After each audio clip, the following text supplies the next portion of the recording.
Culiacán, Sinaloa, 15 de enero de 1992. Un hombre está cantando en el Salón Bugambilias. Corridos, con la voz ronca y sin adornos que había convertido en su firma. El salón está lleno, y en algún momento de esa noche, alguien en el público saca un arma y le dispara.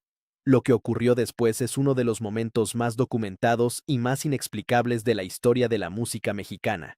El hombre que estaba cantando sacó su propia arma y respondió al disparo, desde el escenario, sin dejar de estar en el escenario. Y cuando todo terminó, siguió cantando, como si nada.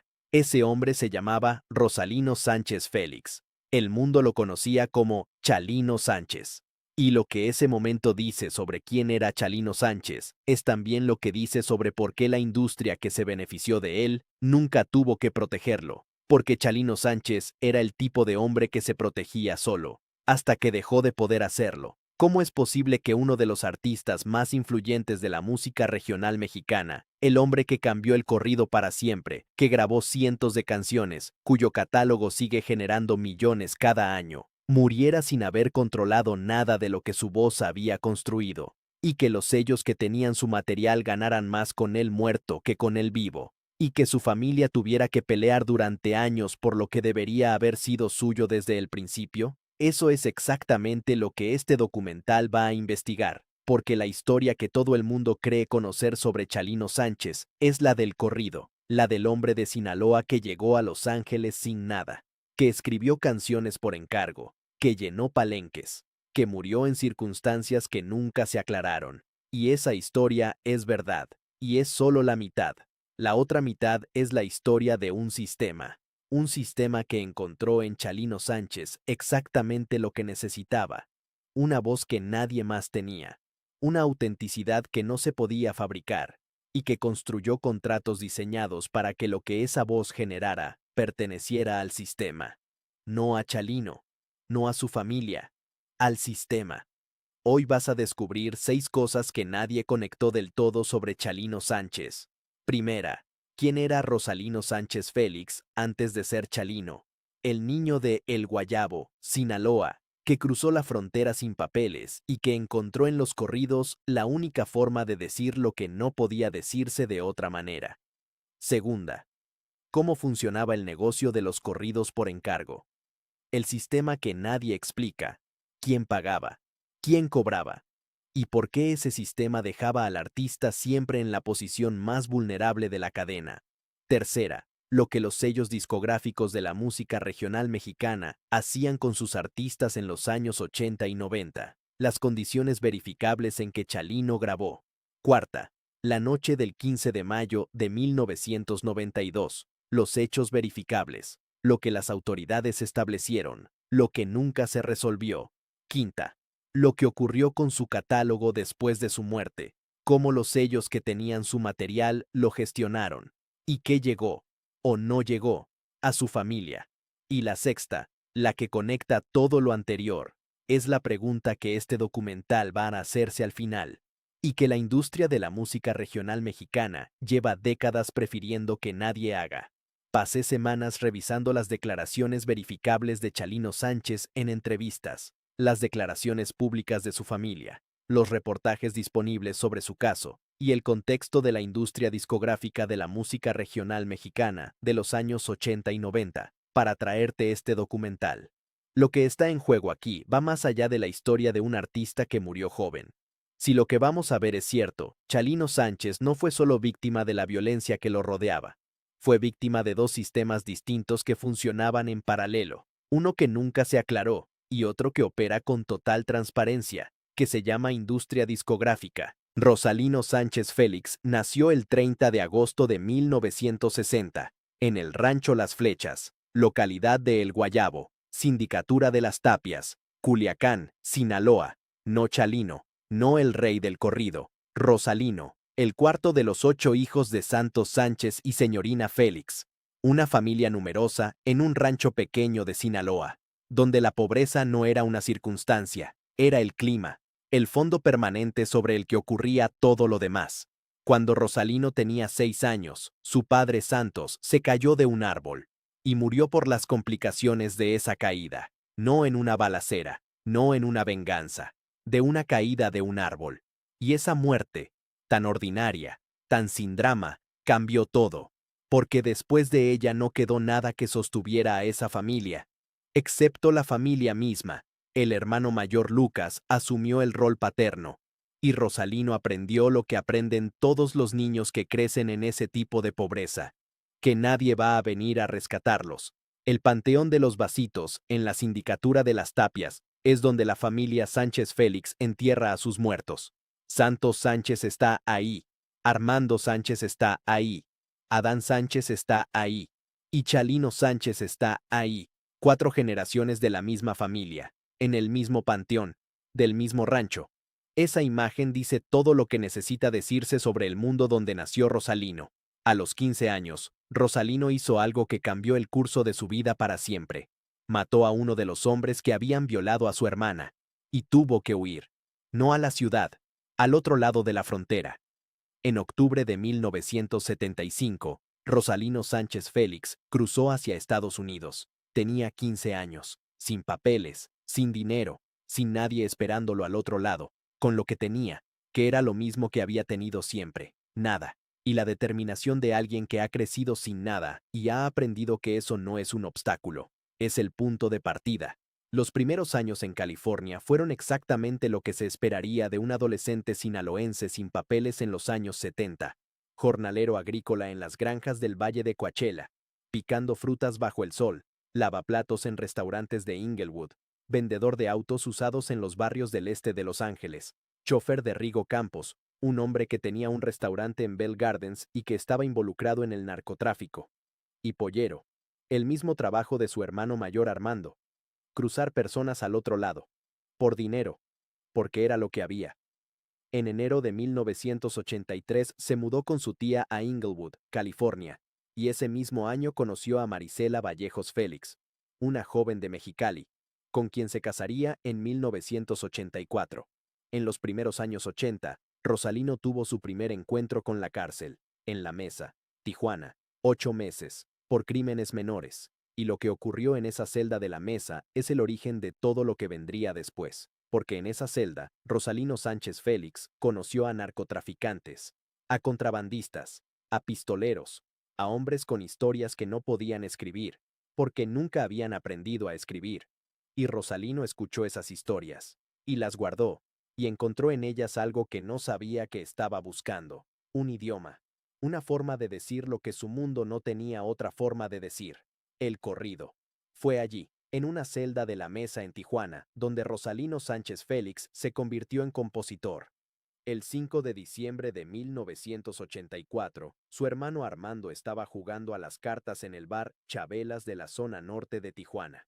Armando ganó dinero esa noche y golpeó a uno de los jugadores, y el jugador que perdió consiguió una pistola y entró a la habitación de Armando en el Hotel Santa Rita, a las 3 de la madrugada, y le disparó 7 veces mientras dormía. Armando Sánchez tenía 24 años. Rosalino escribió 2 corridos para su hermano, Armando Sánchez, recordando a Armando Sánchez. Ese fue el primer corrido de Chalino Sánchez, no para un narcotraficante, no por encargo, para su hermano muerto, en un hotel de Tijuana, a las 3 de la madrugada. Chalino, porque para entonces ya era Chalino, no Rosalino, no se consideraba cantante, así que contrató a un grupo norteño para que grabara sus composiciones, y en el estudio de grabación, mientras el grupo ensayaba sus canciones, ocurrió algo, que Chalino tomó el micrófono y cantó él mismo, con la voz que tenía, que no era la voz de un cantante entrenado, era la voz de alguien de Sinaloa, ronca, sin adornos, sin florituras, la voz de alguien que cuenta lo que vivió, no lo que aprendió a cantar, y esa diferencia, esa autenticidad imposible de fabricar, fue exactamente lo que su público necesitaba. Los primeros discos de Chalino no salieron por ningún sello grande, salieron de estudios pequeños en Los Ángeles, de Kiko, en el estudio de San Ángel del Boulevard Olímpico, de Cintas Acuario, y se distribuían de la única forma que había, desde el coche de Chalino, en las calles de Hollywood. Hay un sistema en la música regional mexicana que lleva décadas funcionando y que casi nadie explica, porque para entenderlo hay que mirar desde adentro.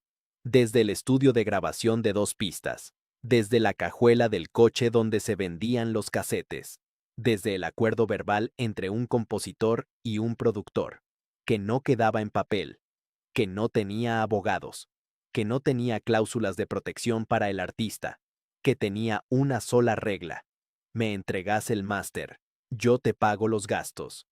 Y que Chalino Sánchez firmó, porque era lo que había, y porque nadie le explicó lo que eso significaría después de que él ya no estuviera. El corrido por encargo era simple. Un cliente llega con una historia que quiere que exista en forma de canción. El compositor la escucha, la escribe, la graba con una banda norteña, y el cliente se lleva copias del casete, sin contrato, sin regalías, sin estructura formal, un pago único. ¿Cuánto costaba un corrido por encargo? Según un estudio académico de 2004, un compositor vendía un corrido por aproximadamente $700. La grabación con una banda norteña costaba entre 700 y $1,000 más. El cliente pagaba entre 1,400 y $1,700 por tener su historia en un casete, y el compositor recibía una sola vez, sin importar cuántas copias se hicieran después, sin importar cuántas veces sonara la canción, una sola vez. Chalino Sánchez no empezó a escribir corridos por encargo en un estudio, empezó en una celda, en la cárcel de la Mesa, en Tijuana, donde compartió espacio con narcotraficantes, contrabandistas y pistoleros, con hombres que tenían historias que no podían escribir porque nunca habían aprendido a escribir. Y Chalino las escuchó, y las escribió, a cambio de lo que hubiera: dinero, joyas, relojes, y en algunos casos, armas. Eso era el pago, no regalías, no porcentajes, lo que el cliente tuviera en el bolsillo en ese momento. Y las canciones pasaban a ser del cliente, no de Chalino. Pedro Rivera fundó Cintas Acuario a finales de los años 80, en Huntington Park, California. El acuerdo entre Chalino y Pedro Rivera fue el que Rivera describió décadas después con una claridad que resulta difícil de procesar. Chalino grababa corridos por encargo y también grababa los que le gustaban, buscando mayor reconocimiento. Típicamente grababa 15 canciones. Yo le reembolsaba los gastos de la banda y el estudio, y en cambio, él me entregaba el máster de una colección de canciones. Eso es mío. Yo lo compré. Así era nuestro acuerdo.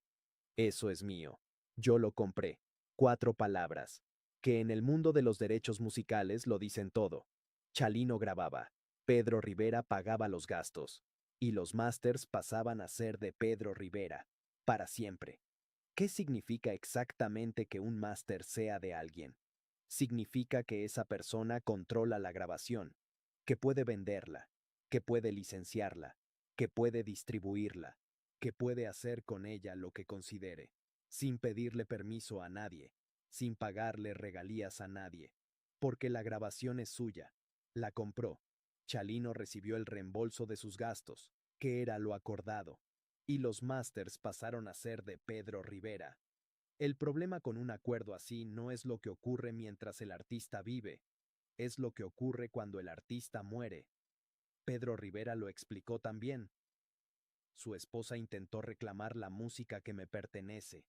Tenemos documentos para afirmar nuestra propiedad, lo que nos llevó a un notario que confirmó la firma de Chalino, obligándola a reconocer que el material es mío. La esposa de Chalino, Marisela Vallejos, intentó reclamar las canciones de su marido muerto, y no pudo, porque Chalino las había firmado, una a una. ¿Cuánto grabó Chalino Sánchez en menos de una década de carrera activa? Las fuentes coinciden en entre 18 y 20 álbumes de larga duración, con entre 12 y 15 canciones cada uno, lo que significa un catálogo estimado de entre 200 y 300 canciones, en menos de 6 años de grabaciones activas, 15 canciones por sesión, según Pedro Rivera, el ritmo de alguien que no grababa para construir una carrera, que grababa porque tenía historias que contar, y clientes que pagaban por escucharlas, y un sistema que funcionaba exactamente como estaba diseñado para funcionar. El compositor ponía la voz, el productor ponía el dinero, y el productor se quedaba con el máster, para siempre. La popularidad de Chalino Sánchez no llegó por la radio, no llegó por la televisión, no llegó porque ninguna discográfica grande decidiera que era el momento de lanzarlo. Llegó de la única forma en que puede llegar algo que la industria no sabe cómo manejar, de boca en boca, de casete en casete, de mano en mano, desde la cajuela de un coche en un mercado de pulgas de Los Ángeles, hasta un rancho de Sinaloa, sin que nadie lo planificara, sin que nadie lo controlara, sin que nadie pudiera detenerlo. La primera persona en grabarlo pensó que su voz no servía. Ángel Parra, ingeniero de grabación en el estudio San Ángel, describió la voz de Chalino como inadecuada para la música norteña, y sin embargo, lo grabó, porque algo en esa voz hacía que la gente se saliera de onda, que esperara escuchar algo y escuchara otra cosa, algo que no sabía que necesitaba hasta que lo escuchaba. El mecanismo que llevó la música de Chalino de Los Ángeles a Sinaloa fue el más antiguo del mundo. Los migrantes que viajaban entre California y el norte de México llevaban los casetes consigo. De ida, de vuelta, los dejaban en los ranchos, los compartían con la familia, con los amigos. Y en esos casetes había algo que la música comercial de la época no tenía. Historias reales, de personas reales, que vivían exactamente lo que esas personas vivían. La frontera, el cruce, la vida en el otro lado. Chalino no cantaba sobre amor abstracto, cantaba sobre el mundo de las personas que lo escuchaban, y esas personas reconocían ese mundo, y lo compraban. Para finales de los años 80, la música de Chalino ya había cruzado la frontera. Primero Culiacán, luego Tijuana, luego otros estados del norte, y con esa expansión llegaron los palenques. Los palenques son recintos donde se realizan peleas de gallos, y también conciertos, especialmente en el norte de México, son espacios de la cultura norteña, donde el público es el público que vive las historias que Chalino cantaba, que conoce a las personas de las que hablan los corridos, que entiende cada referencia, porque son su mundo. El 24 de enero de 1992, en el restaurante y centro nocturno Plaza Los Arcos de Coachella, California, alguien le disparó. Eduardo Alvarado Gallegos, un hombre borracho que se subió al escenario y le pidió que tocara una canción. Cuando Chalino no accedió, Gallegos sacó una pistola y le disparó 4 veces en el pecho. Chalino sacó su propia arma. La pistola se le atascó. Le lanzó la pistola a la cara de Gallegos. 10 personas resultaron heridas. Un joven que bailaba con su esposa murió. Chalino recibió 2 disparos, uno en el costado, uno en el pulmón, y sobrevivió. Y las ventas de su música aumentaron significativamente tras el tiroteo. El incidente lo convirtió en algo más que un cantante. Lo convirtió en un personaje. El 15 de mayo de 1992, Chalino Sánchez actuó en el Salón Bugambilias de Culiacán. Fue su último concierto. Durante la introducción de Alma enamorada, alguien del público le pasó una nota. Chalino la leyó. Se puso pálido. Pareció asustado. Se limpió la frente con un pañuelo. Escaneó la audiencia con ansiedad. Y luego guardó la nota. O la hizo bola y la tiró. Las versiones varían. Y siguió cantando. Hasta el final del concierto. ¿Qué decía esa nota? El contenido exacto de la nota nunca se recuperó. Nunca se verificó. Lo que existe son versiones. Que la nota contenía una amenaza de muerte. Que advertía sobre una canción específica. Que estaba relacionada con el incidente de Coachella. Pero ninguna de esas versiones está verificada. Lo que sí está verificado es lo que todos los testimonios coinciden en describir. Que Chalino la leyó, que su cara cambió, y que siguió cantando, hasta el final, y entonces lo subieron a una Suburban, y se lo llevaron. El público de Chalino no era el público de la música regional mexicana comercial de esa época, era otro público. Los migrantes que habían cruzado sin papeles, los que trabajaban en las granjas del Valle de Coachella, los que lavaban platos en los restaurantes de Inglewood, los que no aparecían en ninguna canción de la radio. Chalino era el único cantante que cantaba sobre ellos, no sobre una versión romantizada de su mundo.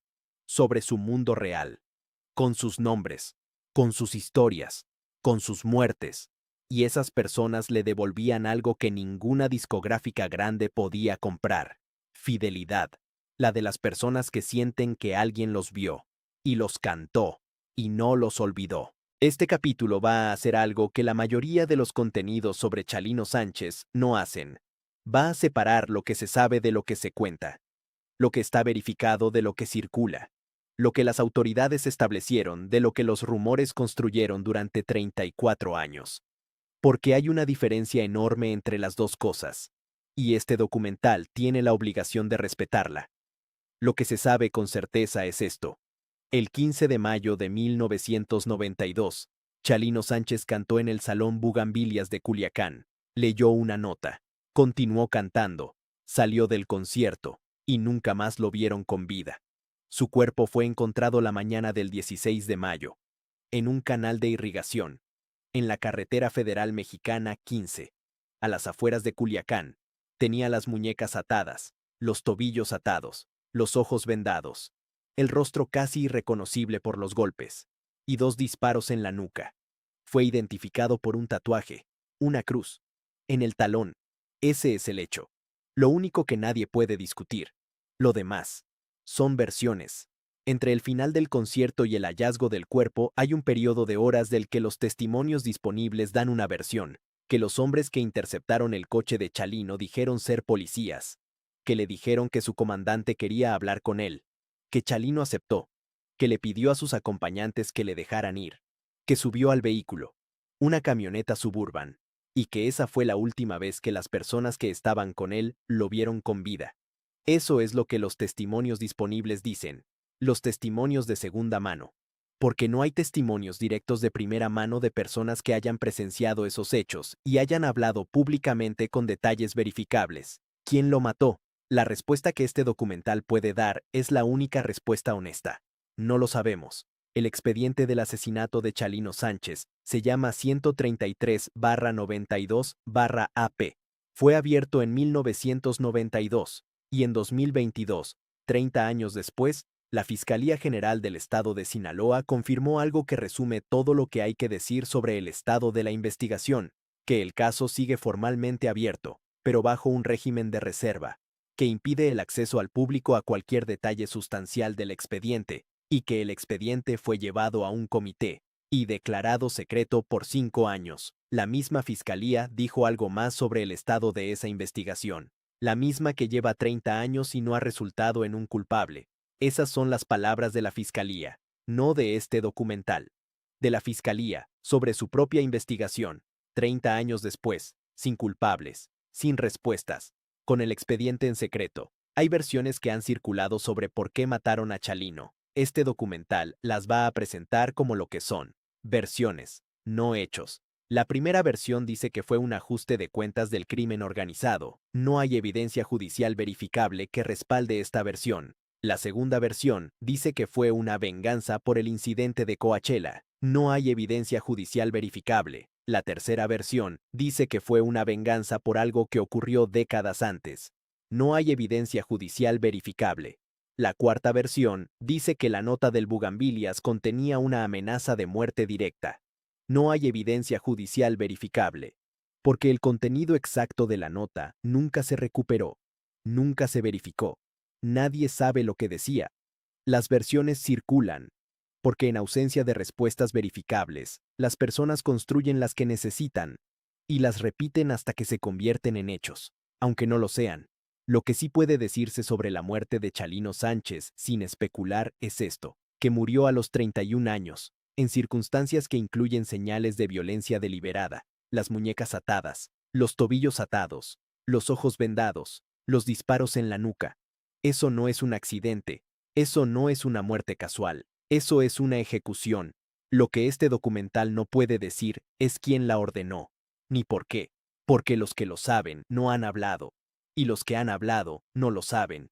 Y el expediente 133-92-AP está en secreto, y ha estado en secreto 34 años. Marisela Vallejos, la mujer con quien Chalino se casó en 1984, se fue a vivir a Los Ángeles después de su muerte. y ha mantenido un perfil bajo desde entonces. Ha dado algunas entrevistas sobre su historia de amor, pero no sobre los detalles de su muerte, sobre quién lo mató, sobre por qué. El expediente 133-92-AP sigue abierto, en secreto, sin culpables, y probablemente nunca lo sabrá. Rosalino Sánchez Félix murió el 16 de mayo de 1992. Y ese mismo año, Discos Musart lanzó 4 álbumes suyos. Canta corridos al estilo Culiacán, El Pela Vacas, Nieves de Enero, más éxitos con Chalino Sánchez. 4 álbumes, en el mismo año en que murió, de un hombre que había grabado esas canciones vendiendo los masters a cambio del reembolso de sus gastos, y que cuando murió, los masters no eran suyos, eran de los sellos, y los sellos podían hacer con ellos lo que quisieran, cuando quisieran, sin pedirle permiso a nadie, porque Chalino ya no estaba, y porque los masters los había firmado, uno a uno, mientras vivía. Hay 2 sellos principales que tenían material de Chalino en el momento de su muerte, Cintas Acuario, de Pedro Rivera, y Discos Musart. Según Excelsior, Chalino transfirió a Musart 10 masters, producciones originales que ya estaban hechas, y además grabó un álbum adicional, el último de su discografía, 10 masters más un álbum, firmados, entregados, a cambio de lo que fuera que acordaron, en términos que nunca fueron públicos, y que con la muerte de Chalino pasaron a ser definitivos, porque ya no había nadie que pudiera renegociarlos. Lo que ocurrió después de la muerte de Chalino con los derechos de su música tiene una fuente principal, las declaraciones de Pedro Rivera, que es una de las partes involucradas, lo cual significa que este documental las va a presentar como lo que son, las declaraciones de una parte, no como la versión definitiva de lo que ocurrió, porque no hay versión de la otra parte. Marisela Vallejos no ha dicho públicamente lo que ocurrió. Cintia Sánchez no ha dicho públicamente lo que ocurrió. Lo que dice Pedro Rivera es esto. Su esposa intentó reclamar la música que me pertenece. Tenemos documentos para afirmar nuestra propiedad, lo que nos llevó a un notario que confirmó la firma de Chalino, obligándola a reconocer que el material es mío. El sistema funcionó exactamente como estaba diseñado. Los acuerdos que Chalino firmó mientras vivía fueron válidos después de que murió, y la familia que quedó no pudo cambiarlos. El catálogo de Chalino Sánchez lleva más de 30 años generando dinero, sin que haya cifras públicas verificables de cuánto. Lo que sí existe son indicadores. Nieves de Enero tiene 357 millones de reproducciones en Spotify. 357 millones. Una canción grabada en los años 80 en un estudio pequeño de Los Ángeles, con una máquina de 2 pistas, por alguien que vendía los masters a cambio del reembolso de sus gastos. Los Chismes, 179 millones. Alma enamorada, 170 millones. Prenda del alma, 147 millones. Baraja de oro, 119 millones. Las 14 canciones más escuchadas de Chalino en Spotify suman más de 1.000 millones de reproducciones. 1.000 millones de canciones grabadas por alguien que murió en 1992, sin haber controlado nada de lo que su voz había construido, y cuyos masters pertenecen a los sellos, no a su familia. Kraft Latino, la división de Concord Music, lanzó reediciones en vinilo coleccionable, ediciones limitadas, en colores especiales, noche morada, café y blanco, con camisetas coleccionables incluidas, 30 años después de su muerte. El catálogo de Chalino Sánchez sigue siendo lo suficientemente valioso para que una de las distribuidoras musicales más importantes del mundo lo empaque en vinilos de colores limitados y lo venda como artículo de coleccionista. Lo que llega a Marisela Vallejos y a Cintia Sánchez de todo eso no está documentado públicamente. No hay declaraciones de la familia sobre lo que reciben. Lo que hay es el silencio de Marisela, que desde 1992 vive en Los Ángeles, y que cuando habla, habla de su historia de amor con Chalino, no de los masters, no de los derechos, no del dinero que sigue generando la voz de su marido muerto. Según Excelsior en 2011, las estadísticas demuestran que Chalino Sánchez ha vendido más discos que ningún otro artista latino, y los contratos originales que determinan quién se queda con el dinero de esas ventas no son públicos. Peso Pluma tiene 20 años. Es el artista de música regional mexicana más escuchado del mundo en 2023. Sus canciones acumulan miles de millones de reproducciones. Y cuando alguien le pregunta de dónde viene todo eso, de dónde viene el corrido que él hace, dice un nombre. Chalino Sánchez para mí es el rey de los corridos, por siempre. Ellos pavimentaron y dejaron una semilla sembrada muy importante para que hoy en día talentos jóvenes estemos explotando. Peso Pluma. El artista más escuchado de su género, diciéndole al mundo que lo que hace viene de Chalino Sánchez, el hombre que grabó en estudios precarios, que vendió casetes desde la cajuela de su coche, que entregó los masters a cambio del reembolso de los gastos de banda y estudio, y que murió a los 31 años, sin haber visto nada de lo que vendría después. Lo que vino después es difícil de procesar en términos de escala. Discos Musart siguió editando y reeditando el catálogo de Chalino. Cintas Acuario, Pedro Rivera, siguió lanzando material póstumo. Craft Latino lanzó reediciones en vinilo coleccionable. Ediciones limitadas en colores especiales. Con presentaciones cuidadas, del tipo que se lanza cuando un catálogo tiene valor. Mucho valor. Y en las plataformas de streaming, las canciones más escuchadas de Chalino suman más de 1.000 millones de reproducciones, de canciones grabadas por un hombre que murió en 1992, antes de que existiera Internet, antes de que existiera el streaming, antes de que existiera el mundo que ahora consume su música. 1.000 millones de reproducciones. ¿Para alguien? ¿Para quién? Esa es la pregunta que este documental ha estado haciendo desde el principio, y la respuesta honesta, la única que los documentos disponibles permiten dar, es esta. No lo sabemos con precisión. Los contratos originales de Chalino con los sellos no son públicos. Las liquidaciones de regalías no son públicas. Las cifras exactas de ingresos del catálogo desde 1992 no son públicas. Lo que sí es público es la posición de Pedro Rivera, que en 2025 explicó con detalle cómo funcionaba el acuerdo que tenía con Chalino. Chalino grababa corridos por encargo y también grababa los que le gustaban. Típicamente grababa 15 canciones. Yo le reembolsaba los gastos de la banda y el estudio, y en cambio él me entregaba el máster de una colección de canciones. Eso es mío. Yo lo compré. Y sobre lo que ocurrió cuando la familia intentó reclamar ese material después de la muerte de Chalino. Su esposa intentó reclamar la música que me pertenece. Tenemos documentos para afirmar nuestra propiedad, lo que nos llevó a un notario que confirmó la firma de Chalino, obligándola a reconocer que el material es mío. Esas son las declaraciones de Pedro Rivera. Una parte interesada. La única parte que ha hablado públicamente sobre este tema. Porque Marisela Vallejos no ha dado declaraciones públicas sobre los derechos del catálogo, sobre lo que recibió, sobre lo que no recibió. La familia ha mantenido silencio, y ese silencio, en este contexto, dice algo.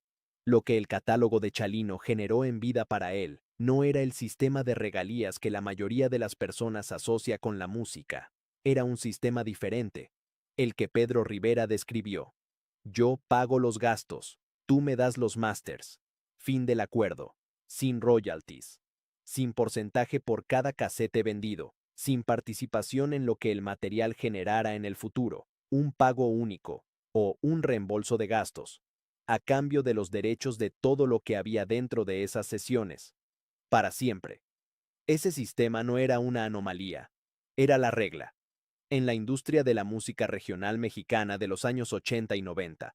Los artistas ponían la voz, los sellos ponían el dinero, y los sellos se quedaban con todo lo que esa voz generara. Chalino no fue la excepción, fue la regla. Después de la muerte de Chalino, surgieron decenas de imitadores, según Discos Musart. Después del adiós de Chalino Sánchez, nada fue igual. Surgieron decenas de imitadores en México y decenas de imitadores, de alguien que había sido tan singular, tan imposible de replicar, lo que debería haberle dado más poder en la negociación, y que en la práctica no cambió nada, porque el sistema que compraba sus masters no negociaba en función del talento, negociaba en función de la necesidad, y Chalino necesitaba el dinero del reembolso de gastos, para pagar la siguiente sesión, para grabar las siguientes 15 canciones. El sistema lo sabía. y funcionó exactamente como estaba diseñado para funcionar. Hay murales de Chalino Sánchez en Dallas, en Fort Worth, en California. Hay un podcast, Ídolo, The Ballad of Chalino Sánchez, que en 2022 se convirtió en uno de los más escuchados sobre música mexicana. Hay corridos tributo. Hay canciones grabadas al estilo Chalino Sánchez por artistas que ni habían nacido cuando él murió. Hay vinilos coleccionables con ediciones limitadas en colores especiales, lanzados por Craft Latino, la división de Concord Music, una multinacional, vendiendo la música de un hombre que grabó en estudios precarios de Los Ángeles, a cambio del reembolso de los gastos de banda y estudio, y cuyo hijo Adán Sánchez, que había seguido sus pasos musicales, murió en un accidente de tráfico el 27 de marzo de 2004, con 19 años, cuando estaba en el mejor momento de su carrera. Padre e hijo, unidos también por eso, por la brevedad, por lo que quedó después, por lo que siguió generando sin ellos. La pregunta que este documental planteó desde el principio no es quién mató a Chalino Sánchez. Eso nunca se resolvió. El expediente sigue abierto, y la respuesta, si existe, no está en ningún documento público. La pregunta que este documental planteó es otra. ¿Qué habría sido diferente si Chalino Sánchez hubiera tenido contratos con regalías? ¿Si hubiera tenido un abogado que le explicara lo que estaba cediendo? ¿Si la industria de la música regional mexicana de los años 80 hubiera tratado a sus artistas como socios en lugar de como proveedores de contenido? La respuesta más honesta es que no lo sabemos, porque los contratos no son públicos, porque las cifras no son públicas, porque la familia ha mantenido silencio. Lo que sí sabemos es que Chalino Sánchez murió a los 31 años, que grabó casi 300 canciones en menos de una década, que entregó los másters de esas canciones a cambio de pagos únicos, que su catálogo tiene más de 1.000 millones de reproducciones en Spotify, que los sellos siguen editando su música, y que Marisela Vallejos vive en Los Ángeles, con perfil bajo y silencio, sobre lo que quedó y sobre lo que no quedó. Rosalino Sánchez Félix nació en El Guayabo, Sinaloa. Cruzó la frontera sin papeles, lavó platos, escribió corridos por encargo, grabó en estudios precarios, vendió casetes desde la cajuela de su coche, llenó palenques, murió con un tiro en la nuca en una carretera de Culiacán, a los 31 años, sin que nadie respondiera por eso, y su música siguió sonando. Sigue sonando, en Spotify, en los vinilos de Craft Latino, en los murales de Dallas y Fort Worth, en la voz de Peso Pluma, cuando dice que Chalino pavimentó el camino. La música de Chalino Sánchez es inmortal. La pregunta que nadie ha respondido del todo no es quién lo mató, es quién se quedó con su música, y quién sigue cobrando por ella. La historia de Chalino Sánchez no es única en lo que tiene de devastadora.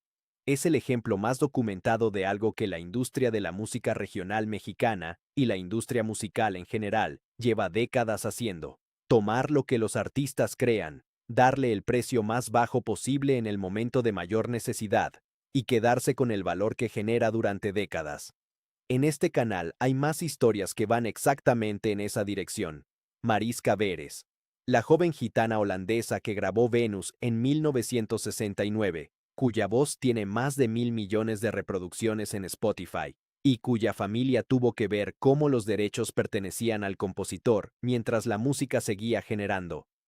Bonnie Tyler, que vendió 1.000 millones de reproducciones en Spotify con una sola canción, y dijo antes de morir que de esa canción no ganó casi nada. Y Sade, que descubrió que desaparecer era el único poder real que tenía frente a una industria que quería convertirla en producto permanente. Historias distintas. El mismo sistema de fondo, que amplifica el talento, que extrae el valor, y que no siempre construye nada para proteger a quien lo tiene. Si esta historia cambió la forma en que vas a escuchar los corridos de Chalino la próxima vez, suscríbete al canal y mándale este documental a alguien que conozca su música, pero no sepa lo que hubo detrás, porque ahora lo sabes. Están en el canal. No te los pierdas.